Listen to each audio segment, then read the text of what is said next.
मंडळी, मी वैशाली देशमुख. सुहाना सफरमध्ये तुमचं सगळ्यांचं मनपूर्वक स्वागत. आज आपल्याला भेटायला आलेल्या आहेत वीणा गोखले. आपल्याला जेव्हा प्रदर्शन कुठलंही म्हटलं की काय डोळ्यापुढे येतं की साड्या, दागदागिने, सगळ्या गोष्टी आपल्या डोळ्यासमोर येतात, कपडे. पण मी एक अशा प्रदर्शनाविषयी आज तुम्हाला माहिती देणार आहे की जे खूपच वेगळं आहे. म्हणजे आपण कल्पना पण करू शकत नाही, इतक्या आगळ्या वेगळ्या पद्धतीचं ते प्रदर्शन आहे. आणि ह्या प्रदर्शनाविषयी सगळी माहिती द्यायला आपल्याकडे त्या आलेल्या आहेत.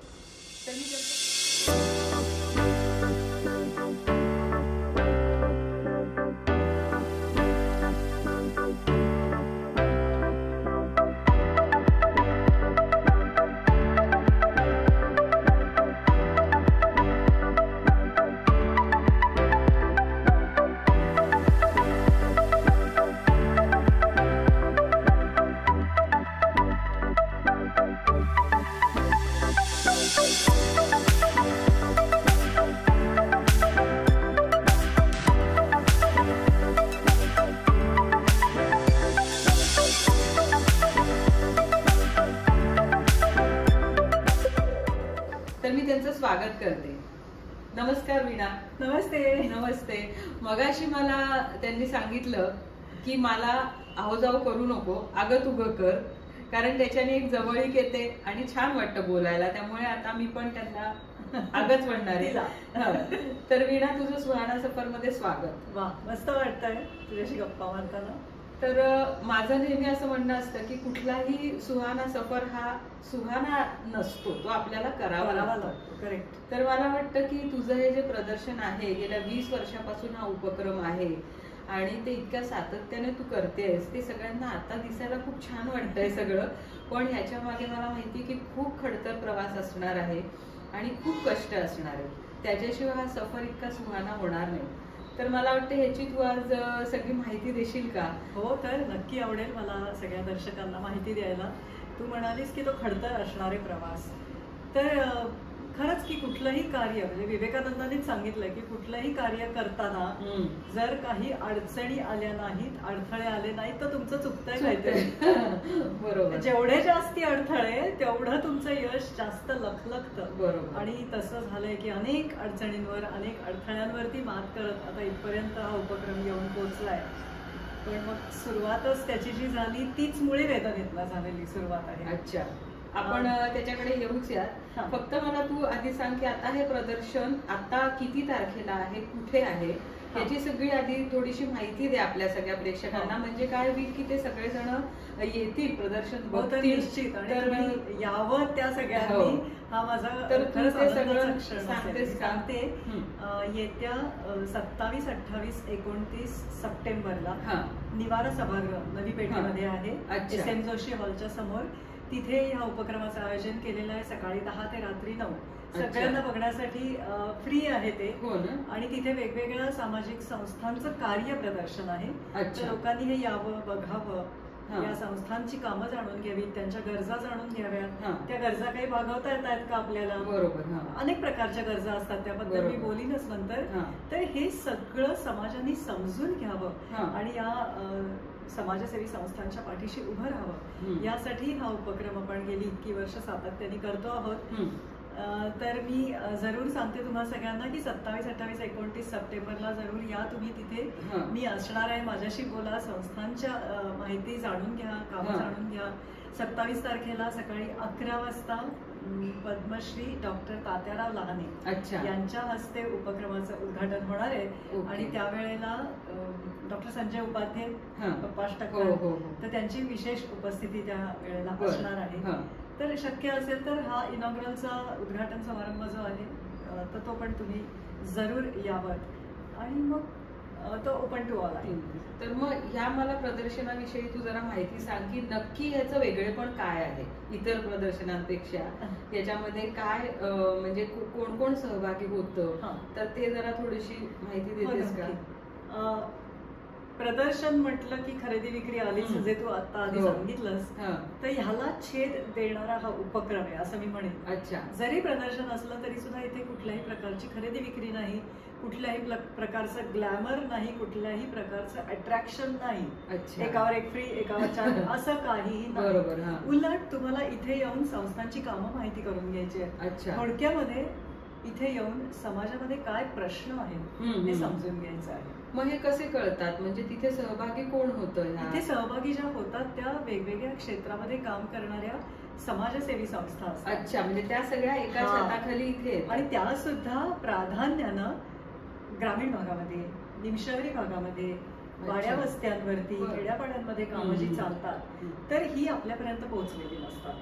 तर ही कामं आपल्यापर्यंत पोहोचावीत, समाजाला सुद्धा या संस्थांच्या प्रती काहीतरी मदत करायची, हात द्यायचा आहे. पण नक्की कुठल्या संस्था प्रामाणिक आहेत, नक्की कुठल्या संस्था काम करतात हे माहिती नसतात. कारण बघ ना, सामाजिक संस्था म्हटल्या की अगदी हाताच्या बोटावर मोजण्या इतक्या लोकांना माहिती आहे. अगदी. त्याच्यात सुद्धा प्रामाणिकपणे काम करणाऱ्या कोण आहेत हे त्यांना माहिती. मग ते तुम्ही कसं, म्हणजे याच्यात मी स्वतः विजिट करते, स्वतः या संस्था बघते, त्या संस्थांचं काम जाणून घेते. ते जर का प्रामाणिक असेल तर, आणि तरच त्या संस्थांना इथे काम मांडण्याची संधी मिळते. म्हणजे असं होणार नाही की माझ्याकडे आहेत बाबा पैसे, मी 25,000 रुपये तुझं भाडं देतो आणि मला तिथे स्टॉल दे, तर असं होणार नाही. कारण खातर जमा करायची. आणि तू वैशिष्ट्य विचारलंस, दुसरं वैशिष्ट्य असं आहे, कुठल्याही संस्थेकडनं एकही रुपया न घेता, अच्छा, स्टॉलचे वगैरे एकही रुपया त्यांना इथे आपण काम मांडायची संधी देतो. अट एकच असते, काम प्रामाणिक करा, जेन्युइन काम, आणि इथे तुम्ही काम मांडा. मग तुम्हाला इथून जो शहरातल्या लोकांकडनं मिळणारा मदतीचा ओघ आहे तो सुरू होतो. मग तिथे जे लोक प्रदर्शनाला भेट देतात तर मग ते त्यांना असं तेव्हाच काही मदत करतात का? तसं नाही, म्हणजे तुम्ही तेव्हा मदत करूच शकता. म्हणजे आता मी सांगते, इतक्या वर्षाचा अनुभव, आता काय झालंय, इतकी वर्ष सातत्याने हे काम करतो आहोत, त्यामुळे एक विश्वास बसलाय लोकांचा की वीणाने पारखलेली संस्था आहे ना, चला डोळे मिटून या संस्थेला मदत करूया. लोक चेकबुक घेऊन येतात. आता ते तुमचं म्हणजे झालेलं आहे, ते विश्वास आम्ही आता कमावले आहे. तर लोक चेकबुक घेऊन येतात, मला आल्यावर विचारतात, मी 10 संस्थांना द्यायचे, 10 कोणाला द्यायचं सांग. मग ज्यांना गरजेचं असतं त्यांची मी नावं सांगते. काही लोक वस्तू घेऊनच येतात, तसं पण आहे. वस्तू पण आपण देऊ शकतो, कपडे देऊ शकतो, धान्याची मदत करू शकतो. खूप लोकांना संस्थांसाठी कामं करायचे, म्हणजे स्वयंसेवक कार्यकर्ते म्हणून. त्यासाठी हा प्लॅटफॉर्म पण उपयोगीच आहे. आणखीन पुढे जाऊन मला सगळ्यात महत्वाचं जे वाटतं ते, संस्थांना तुमच्याकडे असलेलं चांगलं कौशल्य ते खूप गरजेचं असतं. अच्छा. आणि जेव्हा असं कौशल्य असलेली माणसं संस्थेबरोबर ती जोडली जातात, त्यावेळेला संस्था पुनरुज्जीवित होतात, संस्थांची कामं मार्गी लागतात. कारण एक विजन मिळतं ना संस्था. कधी कधी काय असतं, आपल्या आपल्या परिघात आपण काम करत असतो, मग त्यावेळेला पुढे जायचंय, ग्रो व्हायचंय, त्याच्यासाठी नक्की काय डायरेक्शन पकडायचे हे कधी कधी कळत नाही. मग त्यावेळेला असं कौशल्य असलेली व्यक्ती जर का जोडली गेली संस्थेशी, तर मग त्यांना ते खूप उपयोगी ठरतं. आणि मला तेच वाटतं की निधी मिळतो, काम तुम्ही केलं तर काम केल्यानंतर निधी हा मिळतोच, कारण दिसतंय तुम्ही काय. पण कौशल्य असलेली माणसं जोडणं हे जास्ती महत्वाचं वाटतं. आणि म्हणून मी संस्थांना सांगते की प्रत्येक वेळेला तुम्ही निधीवरती भर देऊ नका, माणसं पण जोडली ज्यांना जेवढी माणसं जोडाल तेवढी संस्थेची ग्रोथ चांगली होते. आता हे आत्ताचं चित्र आहे, बरोबर? आजचं चित्र आहे तुझ्या आता सगळ्या उपक्रमाचं.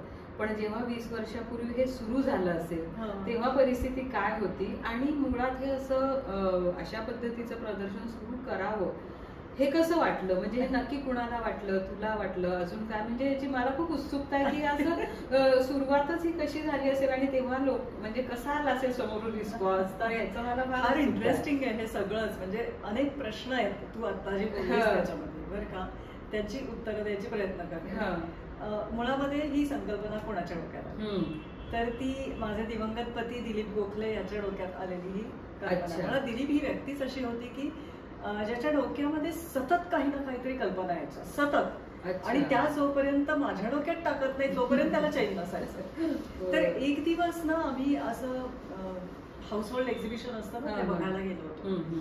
आणि ते बघायला गेलेलं असताना त्याला असं लक्षात आलं की समाजसेवी संस्थां ना अशा पद्धतीने आपल्याला लोकांच्या पुढे आणलं पाहिजे. हे डोक्यात येण्याचं कारण थोडंसं मागे मी असं सांगते की का हे डोक्यात आलं तर मला जुळ्या मुली होत्या. त्यातली एक मुलगी माझी अत्यंत बुद्धिमान आहे आणि एक मुलगी जी होती ती शारीरिक आणि मानसिक दृष्ट्या असक्षम होती.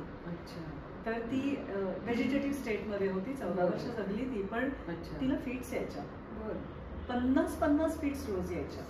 म्हणजे तू समजू शकतेस की काय घडत असेल. आई वडिलांना तिला दोन्ही कुटुंबांना प्रचंड त्रास सहन करायला लागला ह्या सगळ्याचा. आणि मग तेव्हा ना अशी मुलगी जेव्हा सांभाळायची आहे हे जेव्हा कळलं त्यावेळेला कळत नव्हतं काय करायचंय. हिच्याकडे लक्ष द्यायचंय का दुसरीकडे द्यायचंय. तिच्या गरजा वेगळ्या आहेत. बरोबर. जी हुशार आहे तिच्या आणि तिच्यावर अन्याय नको व्हायला. हिच्या लक्ष साधणं फार अवघड होतं. खरंच सांगते त्यावेळेला मला ट्रीटमेंट सुद्धा घ्यायला लागली नाही कारण मी पूर्ण लॉस्ट होते त्या काळामध्ये. पण समहाऊ मार्ग सापडत जातात तुमची तळमळ असेल तर ही जी मुलगी होती आजारी तिचं नाव पूरवी. तर तिच्यासाठी की बाबा अशा मुलांना कसं सांभाळलं जातं, अशा मुलांच्या गरजा काय असतात, काय काळजी घ्यायची आहे नक्की. तर ह्यासाठी अनेक समाजसेवी संस्था आम्ही बघितल्या त्याच काळात. म्हणजे ही गोष्ट मी तुला सांगते 97-98च्या आसपास. तर खूप संस्था बघितल्यानंतर लक्षात आलं की अरे च्या पोहोचल्याच नाही आहेत आपल्यापर्यंत. इतकं काम चाललंय महाराष्ट्रामध्ये पण ते माहितीच नाहीये. आणि माहिती कसं होणार आहे कारण मी वैयक्तिकरित्या किती जणांना सांगेन. 10 लोक, 50 लोक, 100 लोक, 500 लोक. सोशल मीडिया एवढं नव्हतंच ऍक्टिव्ह. पण 20 वर्षापूर्वीची गोष्ट सांगते.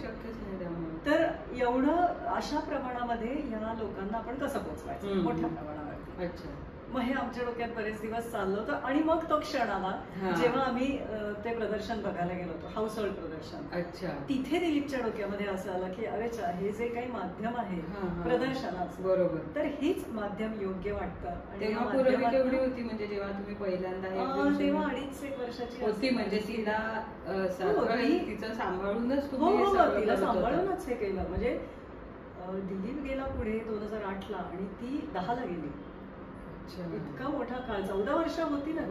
सगळं म्हणजे व्यवसाय असू देत किंवा देणे सगळं तिला सांभाळून. ते मला आश्चर्य वाटतंय की आपलं मूल सांभाळणं हेच एवढं मोठं चॅलेंज असताना त्याच्या पलीकडे जाऊन परत समाजाचा विचार करणं आणि म्हणजे याला खूपच हे पाहिजे. पण तेव्हा ती वेदना भिडली ना ग की तोपर्यंत वेदनेशी काय आमचा संबंधच नव्हता. पण तेव्हा ते भिडलं आणि मग कळलं की अरे असे कितीतरी प्रश्न आहेत समाजात. बरोबर. हे कसे येणार आहेत समाजापुढे. म्हणून मग ते प्रदर्शन ह्याच्यातनं तुला ती ताकद पण मिळाली की आपण आपल्या प्रॉब्लेम कडे कसं लढू शकतो. करेक्ट आहे. आणि कसं असतं ना प्रत्येकाला स्वतःचा प्रॉब्लेम मोठा वाटतो. जेव्हा तुम्ही बाहेर जाता तेव्हा मग आपलं दुःख आपल्याला जेव्हा तुझी चौकट ओलांडून बाहेर बघतेस ना त्यावेळेला कळतं की तू खूप सुखी आहेस. बरोबर. मी ऍटलिस्ट एक आजी होत्या माझ्याकडे सांभाळायला. त्या आजीच्या वरती सोडून मी काही काळ तरी काम करू शकायचे. किंवा पैशाला मला त्या काळात फारशी काही दरात नव्हती. चांगल्यापैकी नोकरी होती दिलीपची. त्यामुळे पैसा ठेवून आम्ही काही सर्व्हिसेस अफोर्ड करू शकत होतो. पण मी अशी एक बाई बघितली ज्या बाईच्या दोन्ही मुली अशा आहेत आणि ती बाई 20 वर्षात घराचं पाऊल ओलांडू शकलेली नाही. कसं करणार. मग मी किती सुखी आहे. म्हणजे मी आपल्याला म्हणून तुम्ही जेव्हा जगामध्ये बघता तेव्हा कळतं की you are at far better place. असं नाहीये की जगाने सगळं परमेश्वराने दुःख सुद्धा खूप मोठं मन लागतं ह्या सगळ्या गोष्टी ऍक्सेप्ट करायला. बघितलं ना खूप की कळतं. बरोबर. तर त्याच्यामध्ये ते सुरू झाली. मग पहिलं 2005ला ती फार इंटरेस्टिंगच आहे गोष्ट. म्हणजे 2005ला आम्ही पहिल्यांदा हा उपक्रम करूया असं ठरवलं. एवढा काळ गेला. 98 साली वगैरे आम्ही बघितली संस्था. पण ती प्रत्यक्षात यायला 2005 साल उजाडलं. आणि मग 2005 साली आम्ही एक ट्रायल बेसिस वरती आपण म्हटलं एक करून बघूया प्रयत्न यशस्वी होतो का.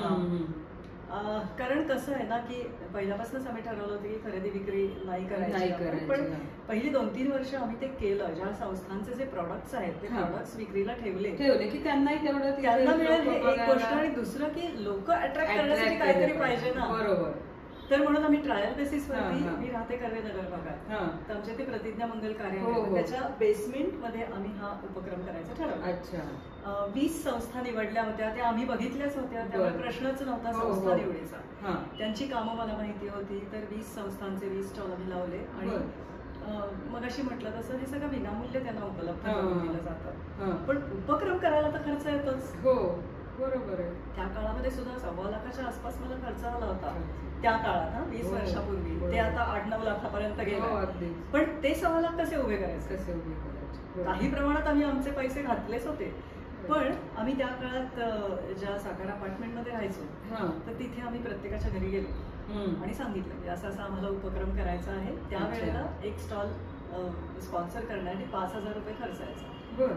तर तुम्ही अशी मदत आम्हाला करा. हा एक चांगला उपक्रम जर रुजला तर अनेक संस्थांना त्याच्यातनं फायदा मिळणार आहे. तर तुम्ही आता आम्हाला मदत करा, बाकी पैसे जे उरतील ते आम्ही घालूच. तर असे आमचे जवळपास 75,000 रुपये जमा झाले. इतका विश्वास लोकांनी, नातेवाईकांनी आमच्यावर ठेवला. आणि मग जे काही वरचे काही पैसे होते, अजून काहीतरी 40-50 हजार कमी पडत होते, ते आम्ही आमचे तेव्हा आम्ही घालू शकत होतो. चांगल्या कामासाठी ते करताना ते तुम्हालाही छान वाटत असेल की आपण काहीतरी, जर नसतेच तर काय, तो मोठा प्रश्न सुदैवाने होते. पुढच्या वर्षी सुद्धा काही पैसे आम्हाला घालायला लागले, पण एवढ्या सगळ्यांच्या मदतीने तो उपक्रम तिथे उभा राहिला. बरं, उपक्रम सुरू झाला आणि मला, आपण कसं एक व्हिज्युअलाइज केलेलं असतं की अरे वा, आता काय नाही, आता मस्त लोक येतील, बघतील, ह्या संस्थांची तर एक पॉझिटिव्ह खरंच गोष्ट त्याच्यात घडली की आम्हाला असं वाटलं होतं की 200-300 लोक येतील बघायला. कारण कसं आहे ना, आम्ही ज्या भागात राहतो त्या भागामध्ये चांगलं नाव आहे आमचं, अजूनही आहे. कारण करत असतात बाकी 2 जण काही प्रामाणिकपणे करत असतात. तर म्हणून 200-300 लोक तर नक्कीच येतील. पण लोकांनी आमच्या याला छेद दिला आणि 1,600 लोक आली पहिल्या वर्षी. छान, म्हणजे पहिला खूपच सुंदर रिस्पॉन्स मिळाला. आणि दुसरीकडे असं मात्र झालं की लोक येत होती, लोकांचा ओघ येत होता, पण हे जे स्टॉल होल्डर्स होते, संस्थांचे स्वयंसेवक होते, तर ते काय करायचे, लोक आली ना स्टॉलवरती की लोक 2 मिनिटं मागे लावलेले फ्लेक्स बॅनर्स बघायचे, ही लोक त्यांचं ब्रोशर हातामध्ये व्हिजिटरच्या द्यायचं, व्हिजिटर पुढे जायचं. मला हे अपेक्षित नव्हतं. मला अपेक्षित काय होतं, दोघांचा डायलॉग घडला पाहिजे. बरोबर, म्हणजे व्हिजिटरनी संस्थेचं काम त्यांच्याशी, कार्यकर्त्यांशी, प्रतिनिधींशी बोलून समजून घेतलं पाहिजे आणि प्रतिनिधींनी त्यांचं काम त्यांच्या तोंडाने सांगितलं पाहिजे. हे घडत नव्हतं. मग अर्धा दिवस गेल्यावर म्हटलं, का रे, का नाही बोलत आहात तुम्ही? तर मला म्हणाले की ताई, आम्ही खेड्यातनं आलेली माणसं, पुणेकरांसमोर बोलायचं सोपी गोष्ट आहे का म्हणे, जर काही मध्ये फरक असतो, भाषेची, तर तो कॉन्फिडन्स नव्हता त्यांना. तर मी म्हटलं, अरे असं नसतं, आपलं काम आपल्याला सांगायचंय. आता तुमची भाषा किती शुद्ध आहे यासाठी तुम्ही उभा नाही आहात, आम्ही काम काय करतो. मग मी प्रत्येक स्टॉलवरती उभी राहिले, काम तर मला माहिती होतंच, त्यामुळे प्रत्येक स्टॉलवरती उभी राहिले. प्रत्येक स्टॉलवरती उभी राहिल्यानंतर येणाऱ्या लोकांना माहिती मोजक्या वाक्यांमध्ये कसं सांगायचं हे ट्रेनिंग लोकांना द्यायला लागलं. मोजक्या 5-7 वाक्यामध्ये तुम्हाला तुमचं काम मांडता आलं पाहिजे. काय संस्थेचं नाव आहे, संस्था किती दुर्गम भागामध्ये काम करते आहे, काय सेक्टर आहे, कुठल्या सेक्टरमध्ये आम्ही काम करतो आहोत, आमचा आत्ता काय प्रोजेक्ट चाललेला आहे, या प्रोजेक्टसाठी आम्हाला तुमच्याकडनं काय स्वरूपाच्या मदतीची आवश्यकता, एवढं तुम्हाला बोलता आलं पाहिजे. मग हळूहळू ती लोक सैलावली आणि मग 3ऱ्या दिवशी जाताना म्हणाली, ताई पुढच्या वर्षी पण करावर का, आपण येऊया नक्की आणि आम्ही छान करू याच्यापेक्षा. आणि मग ते सुरू राहिलं. मग पुण्यातल्या संस्था त्याच्यात सहभागी नाही होत? मी जास्ती घेत नाही. शक्यतो तुम्ही ठरवलंय की लहान म्हणजे भागातलेच घ्यायचं? कारण असं आहे की शहरातल्या लोकांना दात्यांपर्यंत पोहोचण्यासाठी अनेक मार्ग असतात, म्हणजे ते इझिली पोहोचू शकतात. खरी गरज आहे दुर्गम भागात काम करणाऱ्या लोकांना, कारण त्यांच्या गरजा तिथे भागणंच शक्य नाही. मग तिथे ते राहून त्या लोकांसाठीच करत असतात का काम, तिथल्याच लोकांसाठी? जनरली त्या भागातल्या लोकांसाठी ते काम करतात, फक्त त्यांना मदत थोडीशी अपेक्षित आहे. फॉर एक्झाम्पल, आपल्याकडे अशा अनेकविध क्षेत्रातल्या, आता मी क्षेत्र सांगते, किती क्षेत्रातल्या संस्था आपल्याकडे येतात, अनेकविध. म्हणजे आपल्याला अंध, अपंग, मतिमंद माहिती आहेतच. म्हणजे इथे HIV पॉझिटिव्ह मुलं, स्त्रिया, परित्यक्ता स्त्रिया, वृद्ध, त्यांच्यासाठी लोक काम करतात. तर जसे जसे प्रश्न पुढे येतात तसतशा संस्था कामाला लागतात. आतापर्यंत वृद्धांसाठी काम चाललं होतं, आता बेडरिडन पेशंटसाठी काम करणं हे फार मोठं आव्हानात्मक काम आहे. लहान मुलांवर अत्याचार होत आहेत त्याच्यासाठी लोक कामं करत आहेत. युवा पिढी जास्ती करून आत्महत्या करायला प्रवृत्त होते, नैराश्य वगैरे हे अनेक गोष्टी वाढलेला आहे. तर ह्यांना परावृत्त करण्यासाठी संस्था कामाला लागलेल्या आहेत. अच्छा, रस्त्यावरती भिक्षेकरी भीक मागतायत, त्यांनी मागू नयेत, मग त्यांना रोजगार उपलब्ध करून दिला जातोय, मग ते त्यांचं भीक मागणं सोडत आहेत. जवानांसाठी आपले सैनिक लढतात त्यांच्यासाठी काम चाललंय, कारण सियाचीन सारख्या इतक्या हाय अल्टिट्यूडला आपले सैनिक अनेक गोष्टींची लढत असतात. त्यातली महत्वाची गोष्ट असते ती म्हणजे वातावरण. ऑक्सिजन लेवल्स कमी असतात, ऑक्सिजन जनरेशन प्लांट उभी करते सुमेधा तिथे. किती क्षेत्र सांगू मी तुला, म्हणजे फासेपारधी मुलं जी आपल्या शिक्षणाच्या प्रवाहामध्ये येत नाहीये त्यांच्यासाठी काम चाललंय.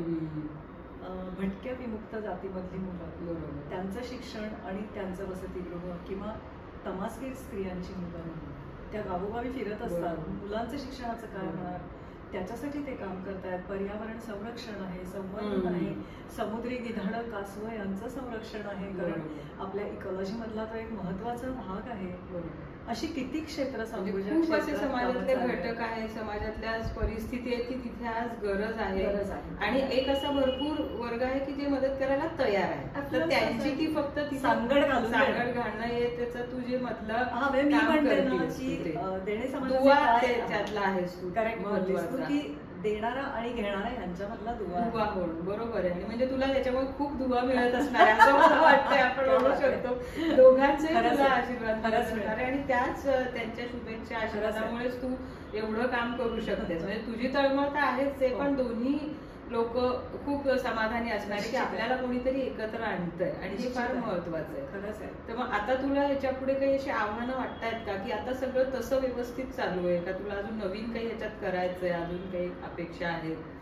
कसं आहे कसं आहे ना, ज्या वेळेला पुण्यामध्ये सुरू झालं, बरीच वर्ष पुण्यात चाललंय, नंतर मुंबईतनं विचारणा झाली की हे आमच्याकडे करा म्हणून. सुरुवातीला मी थोडीशी रिलक्टंट होते, कारण सपोर्ट मिळणं, लोकल सपोर्ट खूप आवश्यक होता.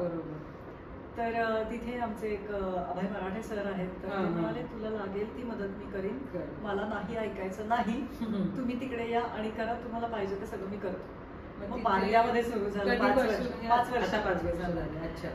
त्याच्यानंतर मग ठाणेमधनं विचारणा झाली, कारण ठाण्यातली लोक पार्ल्याला येणं थोडंसं अंतर आहे खूपच. मग आम्ही ठाण्यामध्ये सुरुवात केली, मग ठाण्यानंतर मुलुंड, आयदर मुलुंड किंवा ठाणे असं आम्ही करतो. अजूनही अनेक शहरांमधनं विचारणा होती आहे, पण ते वाढवायचं की नाही याचा विचार चाललाय माझा अजूनही, की मे बी आम्ही फक्त पिंपरी चिंचवड चालू करू पुढच्या वेळेला.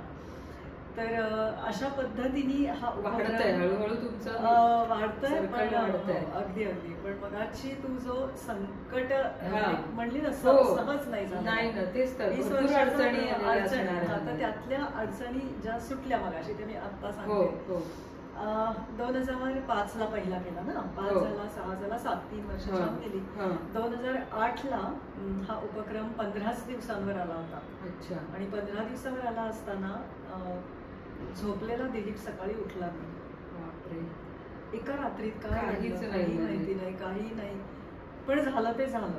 म्हणजे काय तेव्हा 44 आणि माझं 40 नाही, म्हणजे दोघंही 50च्या आतच होतात, 45च्या आतच. 44 लागला होता, म्हणजे अचानकच हे सगळं अचानक झालं. हा हादरा खूपच जबरदस्त होता, आणि सगळ्यात आधी तर तो आधी इथे म्हणजे काय म्हणूया, जेव्हा असा हादरा बसतो तेव्हा तो रजिस्टर होत नाही, कारण 2 मुलींची आपण मान्यच करत नाही हे गोष्ट, असं कधी नसतंच. तेही होतच, आणि दिलीपला नखात पण रोग नव्हता, म्हणजे असं काही शक्यता ते घडलं. मग 2 दिवस जरा काय म्हणूया थोडं भानावर येण्यात गेली, आणि मग त्या काळात मात्र एक गोष्ट झाली ना, त्या काळामध्ये मला उभं करण्यामध्ये 2 महत्वाच्या व्यक्ती कारणीभूत ठरल्या. त्यातली एक व्यक्ती होती बाबा, म्हणजे डॉक्टर अनिल अवचट. अच्छा. तर ऍक्च्युली ही जेव्हा घटना घरात घडली तेव्हा बाबा इथून चालला होता आणि म्हणला वीणाकडे जाऊया ब्रेकफास्टला. त्यांची तुमची ओळख हो, त्यांनी मुलगीच मानलं होतं मला. 2005 पासून तो ह्या उपक्रमाशी. माझं खूप लाडकं व्यक्तिमत्व आहे अनिल अवचट. संपूर्ण महाराष्ट्राचं त्यांचं लेखन वगैरे सगळं संपूर्ण महाराष्ट्राचं म्हणजे त्यांचं काम तर म्हणजे काही बोलायला प्रश्नच नाही. पण त्यांनी अशा माझ्यासारख्या कित्येक मुलींची किंवा लोकांची आयुष्य उभी केली. हे त्याचं खूप मोठं कॉन्ट्रीब्युशन आहे समाजासाठी. तर तो तेव्हा चालला होता आणि तो म्हणला जाऊया वीणाकडे ब्रेकफास्टला वगैरे असं. तर राजाराम पुलावरनं चाललेला असताना तो आत घुसला. तो जस्ट घडलं होतं. कोणीच माझे आई बाबा पण आले नव्हते तोपर्यंत. माझा भाऊ होता शेजारी. तर तो, मी आणि हा आणि मुली एवढंच. मग त्याला ते कळलं. त्यालाही शॉक बसला कारण हे अनपेक्षितच होतं सगळं. अगदी असं नाही. पण त्यांनी ना एक गोष्ट केली. त्यांनी तो आतमध्ये आला माझ्याकडे. तेव्हा तो म्हणाला की मी आता काय बोलतोय तुला नाही कळणार कारण तू आता नाहीच आहे. तर डोक्यावर हात ठेवून तो एकच वाक्य बोलला. बघा म्हणजे मोठ्यांची एक एक वाक्य काय महत्वाची असतात आणि ती पूर्ण प्रेरक तर असतात. तुमचं आयुष्य बदलून टाकतात. तसं म्हटलं तर तो मला म्हणाला आत्ता मी काय बोलतोय हे तुला कळणार नाही पण एक गोष्ट लक्षात घे. घडलेल्या घटनेमुळे तुला जितकं रडायचंय तितकं तू रड. वर्षभर रड, 6 महिने रड, 2 महिने, 4 महिने, वर्ष. त्यानंतर रडलीस तर तू माझी मुलगी नाहीस हे तू लक्षात ठेव. मला अजूनही सांगताना शहाणा येतो की काय ताकद आहे ते वाक्य. की म्हणजे याच्यातनं खूप गोष्टी त्यांनी सांगितल्या की रडून होणार नाही, लढावं लागेल. करेक्ट आहे. बरोबर. आणि तू तुझा वेळ घे पण एकदा वेळ घेतल्यानंतर पुन्हा मागे जायचं आणि ते झालं तर काही करू शकत नाही. आता पुढचं आयुष्य आपल्या हातात आहे. आणि बाबा मुलगी मानणार नाही हे चालणार नाही. हो बरोबर. त्यांनी तो अल्टिमेट ठेवला की हेच याच्याशिवाय ऐकणार नाही. पण हे कळायला किंवा हे रजिस्टर व्हायला पुढे बराच काळ जायला लागला. त्याच्यानंतर दुसरी व्यक्ती माझ्या म्हणजे या सगळ्यात सावरण्यासाठी पुढे आली. घरातली लोक होतीच ती पण ते होते सुधीर मोगे. कवी सुधीर मोगे. आपण त्यांना ओळखतो. माझे खूप चांगले मित्र होते. अजूनही मला दिलीप गेल्यापेक्षा ते गेले असं दुःख जास्ती लागलंय मला. तुझं गाण्याशी आहे ना संबंध. कविता शिक्षण वगैरे. कविता हा जरा हळवा प्रांत आहे आणि मला सुधीर मोगेंच्या कविता अशासाठी आवडतात की एकही कविता निगेटिव्हिटीकडे झुकत नाही. सगळ्यातनं काहीतरी आशावाद, सकारात्मकता ते देतच असतात. त्यांच्या काही काही कविता मी अशा कायमच्या कोरून ठेवलेल्या. आणि जी गाणी झाली ती सुद्धा ती पण तशीच अतिशय छान आहे. तर त्यांच्या कवितांनी तर मला उभं केलं. एक दिवस ते असं 7-8 दिवसांनी आमचं ठरलं होतं दुसऱ्या दिवशी सकाळी 11ला भेटायचं म्हणून. आदल्या दिवशी त्यांनी फोन केला की आपल्याला उद्या भेटायचंय बरं का.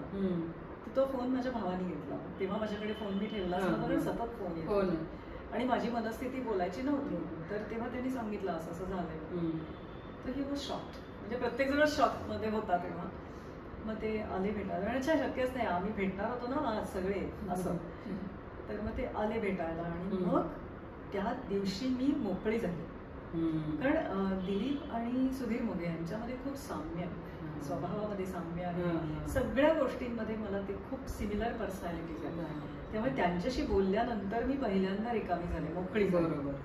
आणि आणि आपण सगळीकडे दुःख नाही का व्यक्त करत नाही ना. काही ठराविक म्हणजे काही ना काही व्यक्त होण्याची ठराविकच ठिकाण म्हणजे माझी तर तसं आहे बाबा. जे दिसेल त्याला नाही काय नाही खरं. तर तिथे खूप छान व्यक्तीने खूप छान समजावलं आणि मग त्या दिवशी मी ठरवलं की आता आपण देणे समाजाच्या कामाला लागूया.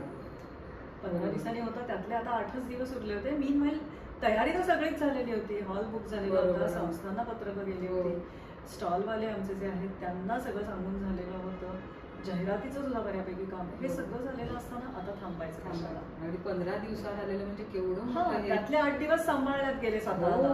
आता 8च दिवस परीक्षाच होती म्हणजे मला सतत परीक्षेचे पेपर अवघड पेपर.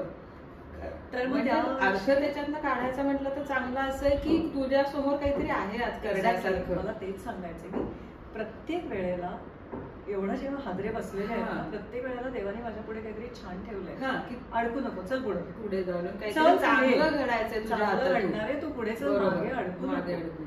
हे प्रत्येक वेळेला माझ्या बाबतीत म्हणजे ते दुःख उघडत बसण्याची त्यामुळे वेळच मिळाला नाही, चांगल्या कामात खरंच नाही वेळ मिळाला मला. आणि जर का मी 2008 साली हा उपक्रम केला नसता तर तो पुढे कदाचित बंदही पडला असता. पुन्हा सुरू करण्याची हिंमत माझ्यात कदाचित नसते. पण मी नेहमी म्हणते की परमेश्वराची इच्छा आणि दिलीपची इच्छा इतकी जोरदार होती की त्यावेळेला मला बळ दिलं या दोघांनी. एकटीने कधी असं करावं लागलं असेल, शक्यच नाही. दिलीप नाही हा विचार आपल्या दोघांनी करायचं असं. पण मग ते घडलं आणि त्यावेळेला या सगळ्यांची साथ मिळाली म्हणून तो उपक्रम झाला. पुढच्या वर्षी वेगळा संकट. पुढच्या वर्षी काय झालं, बाबाला मी इन्व्हाइट करायला चालले होते. 11 वाजता बाबाच्या घरी जायचं ठरलं होतं. मी 10:30ला निघाले, 2 व्हीलरवरनं जाणार इथून पटकन. तर मी इथून मागच्या लेन मध्ये तिथून चालले होते तर एक कार उभी होती बाजूला. त्या कारवाल्याने मागे न बघता खडकन दार उघडलं आणि मी अडकले. अशी जोरदार धडक बसली की मी तिथे बेशुद्ध पडले. हे प्रदर्शनाच्या जस्ट आधी मंगळवारची गोष्ट. शुक्रवारी प्रदर्शनाचं उद्घाटन आणि दुसऱ्या बुधवार गुरुवार दुसरी वर्ष. मंगळवार बुधवार गुरुवार 2च दिवस मध्ये होते. हे मंगळवारी घडलं बाबाकडे चाललेलं असताना. आणि मी याच भागातले असल्यामुळे आसपासच्या लोकांना माहिती होतं. मग त्यांनी मला सहवास हॉस्पिटलमध्ये नेलं. ती मायाताई माझी मैत्रीण. टाके पडले मला इथे. तर ते टाके घालत असताना बाबाचा फोन की अरे का आली नाही अजून, 11:15 वाजून गेले, कधी वेळ पाळणार नाही असं होणारच नाही वेळ आली. तर म्हणून त्याला काळजी वाटली. मग त्यांनी हिनी घेतला फोन मायाताईनी. ती म्हटली अरे बाबा असं असं झालंय आणि मी आता टाके घालते तिला. बरं असं आहे का, ही वॉज कूल, ती ऐकू शकते का. मग मायाताई म्हणली विणा बाबाचा फोन आहे. लगेच डोळे लकाकले माझे. तो बोलतोय तू ऐकणार आहेस का. हो म्हटलं. मग बाबांनी एकच वाक्य, प्रत्येक वेळेला त्यांनी असं केलं, एकच वाक्य, आज मंगळवार आहे, शुक्रवारी उद्घाटन समारंभ आहे, मी येतोय आणि तुला उभं राहायचंय. उभं राहायचंय, संपला विषय. मंगळवार बुधवार गुरुवार मी अनंत जखमा होत्या माझ्या चेहऱ्यावर. त्या वेळातले जर फोटो बघितले तर खूप जखमा आहेत माझ्या चेहऱ्यावरती. पण राहिले उभी. कारण त्याच्या पुढच्या वर्षी काहीच कारण नव्हतं. मला एकदम पल्पिटेशन्स वाढली. आयसीयू मध्ये ऍडमिट दीनानाथ मध्ये. मंगळवारचीच गोष्ट. मंगळवार हा घातवार आहे माझ्यासाठी. सगळ्या वाईट वाईट गोष्टीच्या घडल्या त्या मंगळवारी. दिलीपचं जाणं असू देत, माझे ऍक्सिडेंट्स असू देत, पूर्वीचं पुढे जाणं असू देत, हे सगळं मंगळवारी घडलेलं. मग मंगळवारचा दिवस, शुक्रवारी उद्घाटन. काय नाही, बाबा संध्याकाळी आला तिकडे. तो डॉक्टर असल्यामुळे त्याला सोडलं आतमध्ये आयसीयू. फ्लूट बीट वाजून दाखवली मस्त पैकी. संपलं म्हणे आजार. पण उठायचं आणि शुक्रवारी उभं राहायचं. डॉक्टरने सांगितलं म्हटलं काय म्हणणार दुसरं झालं ना. म्हणजे थरथर होती, भयंकर विकनेस होता, पण तरी सुद्धा ते चालू राहिलं. अशा म्हणजे अनंत अडचणीचे आपण म्हणतो नेहमी तो गुळगुळीत झालेला शब्द आहे, पण तो तुझ्या बाबतीत अगदी म्हणजे खरा ठरलेला आहे की प्रत्येक वर्षीच्या अडचणी सांगते. आणि यावर्षी पण बघ, एक तर यावर्षी आम्ही ठिकाण बदललंय. या वर्षी आपण हर्षल हॉलला करत होतो, यावर्षी आपण निवारा सभागृहामध्ये करतो. तर एक तर ठिकाण नवीन आणि निवारामध्ये तशी मॅनपॉवर नाही. आम्हाला प्रत्येक सिस्टीम बाहेरनं हायर करून ती करावी लागते. ते आहे. त्याच्यानंतर माझा एक नेहमीचा हक्काचा साथीदार, माझ्या घरातलाच माणूस आहे. तर तो he is just like my brother. तर त्याच्या आईची तब्येत खूप सिरियस आहे आणि लास्ट स्टेजचं कॅन्सर 3rd स्टेजचं आहे आणि 2-3 ठिकाणी स्प्रेड वगैरे असं. तो येईल की नाही नाहीच गृहीत धरलंय. कारण मी आत्ताच्या परिस्थितीत त्याला विचारूच शकत नाही की तू येशील काय, इतकी वाईट आहे परिस्थिती. बरं त्याच्यावरती आमचं खूप विचार आणि त्याला ना सांगायला नाही लागत. आज इतकी वर्ष तो काम करतोय ना, तर त्यामुळे सगळं त्याला माहिती आहे. आणि माझं बऱ्यापैकी बर्डन ते उजवा हात जे आपण म्हणतो आणि तो जर व्हॉलंटियर्स असेच आहे की काय म्हणूया एक चांगले विश्वासू तर सगळेच आहेत, पण जे अगदी जीव तोडून काम करणार आहे की कुठलंही काम सांगितलं तरी. अर्थात सगळेच माझे व्हॉलंटियर्स तसे आहेत, पण त्यातले जे हार्डकोअर काम करणारे आहेत ते 2-3 आत्ता नेमके नाही आहेत. आता मला इतकं येतंय थोडं थोडं टेन्शन, आता जसे दिवस येत आहेत तसं की आता काय होणार आहे. पण माझा विश्वास आहे असंच कोणीतरी तुला येईल मदतीला. आतापर्यंत तू एवढं काम केलेलं ते असं जाणार नाही. आणि म्हणतात ना चांगल्या कामासाठी परमेश्वर तुम्हाला सगळं करत असतो. तुमच्या जर हातून काही चांगलं घडतं एवढं म्हटल्यावर प्रश्नच नाही. त्यामुळे होईल, काहीच नाही होईल आहे. पण ते होईपर्यंत माझ्या जीवात जीव नसतो हे मात्र एक आहे. पण चांगल्या कामाला चांगली साथ मिळते. कुठून तरी काहीतरी असं होईल किंवा मे बी राजू येईल सुद्धा, मला माहिती नाहीये. असंही होईल, त्याच्या आईला बरं वाटेल असं आपण आशा करूया. आता हे तुझं एक समाजासाठी जे चाललेलं आहे हे कामाबद्दल आपण बोललो. पण तुझं अजून एक पोटापाण्याचा जो आपण उद्योग म्हणतो तो तुझं ट्रॅव्हल एजन्सी आहे. एजन्सी नाही, माझी स्वतःची ट्रॅव्हल कंपनी आहे गिरीसागर. त्याच्याविषयी 2 वाक्य फक्त सांग, म्हणजे आता त्याचं लोकांना ते कळेल. गिरीसागर टूर्स माझी कंपनी आहे, जे माझा पोटापाण्याचा व्यवसाय गेली 28 वर्ष आहे. त्याचं वैशिष्ट्य असं आहे की स्वरांबरोबर विहार ही नाविन्यपूर्ण संकल्पना ही पुन्हा दिलीपनीच दिली.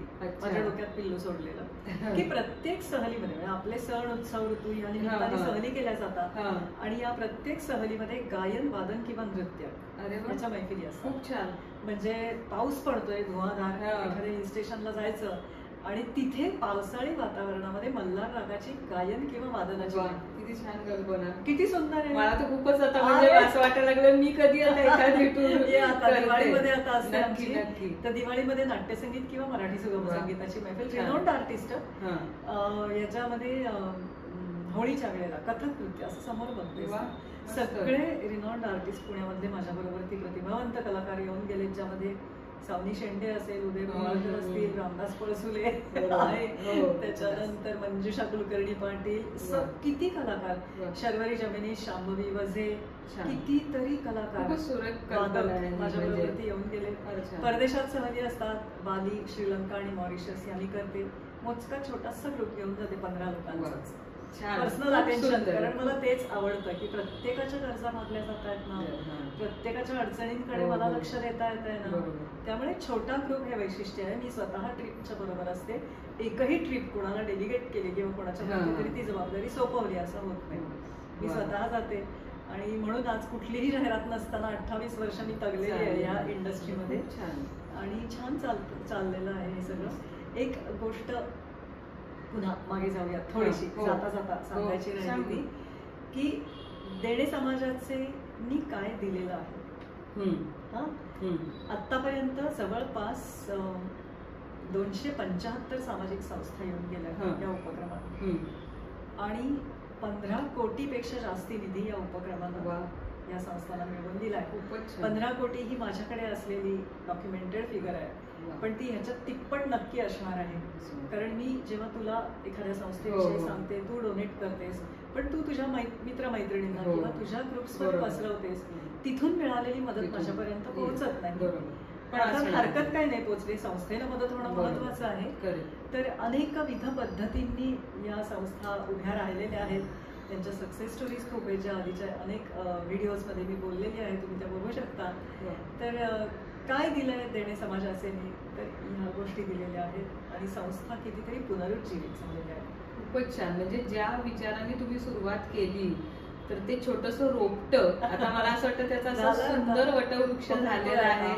छान, त्याला म्हणजे असं त्याच्या सावलीमध्ये बरेच जण खरंच आज आहेत आणि खरंच जसं आपल्याला बागेतलं आपण जेव्हा एखादं झाड लावतो ते मोठं होतं आणि त्याला फुलं येतात, तर ते तुला सेम फिलिंग असणार आहे मला असं वाटतं. छान असतो, खूप छान. आणि मला इतकं कौतुक वाटतंय तुझ्या या कामाचं, तुझं ते व्यवसाय सांभाळून त्याच्यातलं की मला असं एक आज कला, संगीत, परत सामाजिक काहीतरी करण्याची तळमळ, हे असं एक परिपूर्ण व्यक्तिमत्वाला आज मी भेटल्यासारखं वाटतंय. म्हणजे माझ्या सुहाना सफरचा एक दर्जा वर गेला असं मला आज तुझ्यामुळे वाटतंय.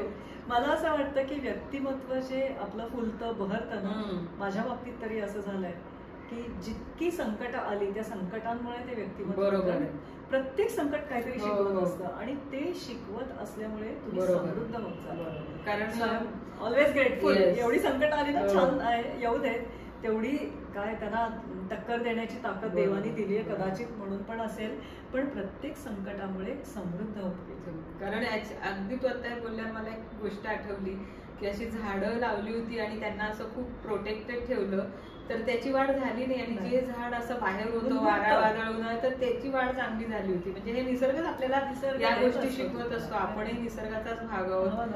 त्यामुळे तुझ्या आता ह्या येत्या प्रदर्शनाला 27, 28, 29 निवारा सभागृहामध्ये तुम्ही सगळ्यांनी भरपूर संख्येने या, प्रदर्शन बघा, संस्थांचं काम बघा. आणि ह्या सगळ्या कामासाठी तुला खूप खूप खूप शुभेच्छा. खूप थँक्यू. अरे वैशाली, मस्त वाटलंय मला. मी फक्त एक सांगते की जेव्हा आपण देणे समाजाचे उल्लेख करतो त्याच्या आधी आर्टिस्ट्री संस्थेचा देणे समाजाचे, कारण वी आर द फाउंडर्स. बरोबर. आणि ते नावाचं साधर्म्य असलेल्या अनेक लोक अनेक गोष्टी करतात, करू दे त्यांना. आर्टिस्ट्री संस्थेचा देणे समाजाचे याचं तुम्ही म्हणजे लक्षात ठेवलं पाहिजे. आणि जरूर या. बरोबर. आज सुहाना सफरची सफर करताना मला सुद्धा खूप छान वाटलंय. तर अशा छान छान लोकांना तू पुढे आणशील. आणि तू इतक्या गडबडीतनं लोकांसाठी हा एवढा वेळ काढलाय, तुझी सगळी माहिती सांगितली कार्यक्रमाविषयी, प्रदर्शनाविषयी, इतकं छान बोललीस, वेळात वेळ काढून. मला तुझी धावपळ दिसते कारण अगदी तोंडावर आलेलं आहे. त्यामुळे पण तुला हे छान यशस्वी होणार आणि पुणे, मुंबई वगैरे इथे तू करते त्याच्यासाठी माझ्या खूप शुभेच्छा. तर काय मंडळी, कसं वाटलं आज वीणाला भेटून? मला तर खूप छान वाटलं. तर तुम्ही सुद्धा या प्रदर्शनाला भेट द्या आणि तुम्हाला सुद्धा एक वेगळा अनुभव मिळेल. चला तर मग भेटूयात आता पुढच्या एपिसोडमध्ये.